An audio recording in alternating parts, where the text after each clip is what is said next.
नमस्कार दोस्तों। जिनका भी आरआरबी जेई में सिलेक्शन होने की चांसेस हैं, जिनका भी मार्क्स अच्छा है 115 या 110 या 120 के आसपास में मार्क्स हैं, उनके लिए मैं ये वीडियो बना रहा हूँ, खासकर डॉक्यूमेंट वेरिफिकेशन के रिगार्डिंग। ये वीडियो रिजल्ट के बाद भी काम आएगा और जो भी बच्चे अभी से जिनके अच्छे मार्क्स हैं और डॉक्यूमेंट वेरिफिकेशन की तैयारी करना चाहते हैं, उनके लिए ये वीडियो बहुत काम का होगा। कौन कौन से डॉक्यूमेंट्स हैं वो आपको अभी से रेडी करना चाहिए। सबसे पहला डॉक्यूमेंट है वो आपका है 10th का मार्कशीट। 10th के मार्कशीट से आपके डेट ऑफ बर्थ, आपका नाम मैच करवाया जाएगा। डेट ऑफ बर्थ मैच कराने का सिर्फ एक ही इनके पास है, वो है 10th का मार्कशीट या फिर 10th का सर्टिफिकेट। इसके बाद आपको चाहिए आधार कार्ड। आधार कार्ड से आपका एड्रेस मैच करवाया जाता है और आधार कार्ड में एग्जैक्टली सेम नेम होना चाहिए जो आपके 10th के मार्कशीट में है, प्लस जो डेट ऑफ बर्थ है वो भी सेम होना चाहिए और आपके फादर नेम भी उसमें एग्जैक्टली सेम होना चाहिए। तो पहला चीज़ आपका हो गया 10th का मार्कशीट या 10th का सर्टिफिकेट। दूसरा चीज़ आपका है वो आधार कार्ड है। आधार कार्ड में सारी चीज़ सुधार कर लीजिए। अगर कोई भी स्पेलिंग का मिस्टेक भी है, एक वर्ड का भी मिस्टेक है, तो उसमें सुधार करवाना बहुत जरूरी है। और आपको अगर इसमें कोई भी गलती है तो आपको सुधार तत्काल प्रभाव से करवा ही लेना चाहिए। ठीक है। इसके बाद आपको चाहिए होगा 12th का मार्कशीट और 12th का सर्टिफिकेट। और अगर आपने डिप्लोमा किया है तो डिप्लोमा का मार्कशीट और डिप्लोमा का सर्टिफिकेट, प्लस हर एक सेमेस्टर का आपके पास मार्कशीट होना चाहिए। अगर आपको वो मार्कशीट मिला है तो, अगर आपके यूनिवर्सिटी वाले या आपके कॉलेज वाले हर एक सेमेस्टर के मार्कशीट दिए हैं तो वो भी आपका वहाँ पे रिक्वायरमेंट होगा। अगर नहीं मिला है तो, अगर कंपोजिट रूप में एक ही में मिला है तो उससे भी काम चल जाएगा। बाकी बात रहा जो लोग बीटेक किए हैं या एमटेक किए हैं, तो बीटेक वालों के लिए भी बीटेक का मार्कशीट हर एक सेमेस्टर का होना चाहिए। और एक प्रोविजनल मिला तो प्रोविजनल, या फिर ओरिजिनल सर्टिफिकेट मिला है तो ओरिजिनल सर्टिफिकेट आपको चाहिए।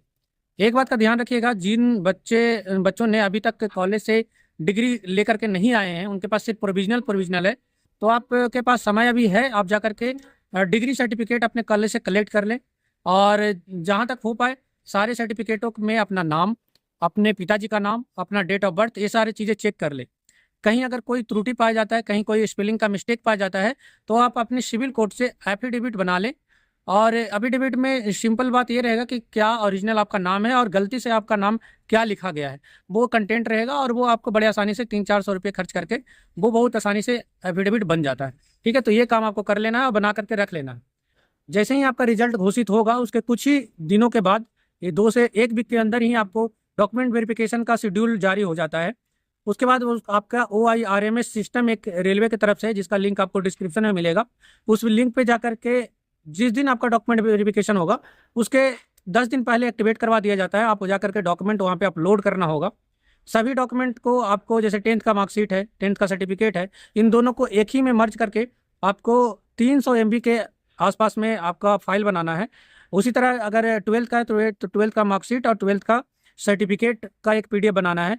और डिप्लोमा और डिग्री के हर एक सेमेस्टर के मार्कशीट और उसके सर्टिफिकेट का एक PDF क्रिएट करना है, जो कि 300 MB के आसपास में होगा। अगर आपका साइज ज़्यादा हो रहा है तो आप कंप्रेसर से कंप्रेस कर ले, चूँकि उतना ही MB तक के फाइल अपलोड होते हैं। उसके बाद आधार कार्ड और आपके फ़ोटो अपलोड होते हैं वहाँ पे, और एड्रेस वगैरह और आइडेंटिफिकेशन मार्क्स आपके लिखने होते हैं। हालांकि ये सारी चीज़ वहाँ पे एडिट होता है। अगर उसमें कोई त्रुटि होता है तो वहाँ पे जब डॉक्यूमेंट वेरिफिकेशन आप कराने जाएंगे तो वहाँ पे आपको एडिट करने का मौका मिलेगा।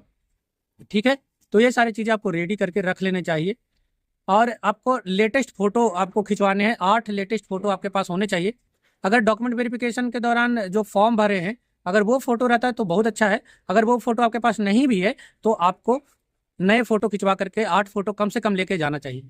उसके बाद आपको सबसे इंपॉर्टेंट चीज़ जो मैं लास्ट में बतला रहा हूँ वो है कम्युनिटी सर्टिफिकेट या रिजर्वेशन सर्टिफिकेट। अगर आप OBC कैटेगरी से आते हैं, SC ST कैटेगरी से आते हैं, या EWS कैटेगरी से आते हैं, या EBC कैटेगरी से आते हैं, इकोनॉमिकली वीकर कास्ट सेक्शन से अगर आते हैं, तो आपको वहाँ पे वो सर्टिफिकेट प्रोड्यूस करने पड़ेंगे या वहाँ पे दिखाने पड़ेंगे। तो आपको जो भी फॉर्म अप्लाई करते समय जो सर्टिफिकेट आपने अपलोड किया था, OBC NCL का जो सर्टिफिकेट आपने अपलोड किया था, वो तो आपको लेकर जाना ही जाना है। साथ ही साथ में आपको रेलवे के फॉर्मेट पे बना करके सर्टिफिकेट ले जाने हैं। हाँ, कई बार ऐसा है कि आपको नया वाला भी OBC सर्टिफिकेट मांग लिया जाता है, तो वो भी आपको बना करके रेलवे के फॉर्मेट पे बनवा करके लेके जाना है। कैसे बनाना है उसके लिए मैं यहाँ पे एक वीडियो लगा देता हूँ कि कैसे OBC सर्टिफिकेट रेलवे के फॉर्मेट में कैसे बनाना है। उसके लिए मैं एक सेपरेट वीडियो बना चुका हूँ, उसको आप जाकर के देख सकते हैं। तो इस तरह से जाकर के आप देखेंगे तो आपको समझ में आएगा कि इस तरह से आपको ओबीसी सर्टिफिकेट रेलवे के फॉर्मेट में बनाना है या ईडब्ल्यूएस सर्टिफिकेट रेलवे के फॉर्मेट में बनाना है। दो चीज़ याद रखिएगा, बहुत सारे बोर्ड में ऐसा होता है कि रेलवे अपने फॉर्मेट पे मांगेगा, बहुत सारे वाले होते हैं जो बहुत सारे ऐसे जोन वाले होंगे जो आपके पास रहेगा उसी से मान जाएंगे। एक चीज़ और है कि बहुत सारे लोग आपका पुराना तो सभी जगह मांगा जाएगा, जो अपलोड किया गया है, जो वहाँ पे नंबर शो करता है वो आपको वहाँ मैच कराना ही कराना है। प्लस आपके नए वाले भी ओबीसी सर्टिफिकेट ईडब्ल्यूएस सर्टिफिकेट मांगा जाएगा।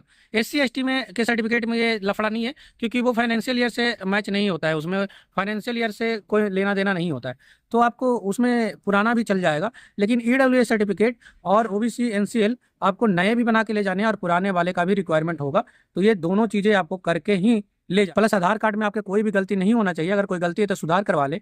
और अगर आपके किसी भी सर्टिफिकेट में कहीं भी आपके नाम, आपके पिताजी के नाम या डेट ऑफ बर्थ में कोई भी मिस्टेक पाया जाता है तो उसका आप एफिडेविट बनाकर जरूर से जरूर ले जाएं, ठीक है।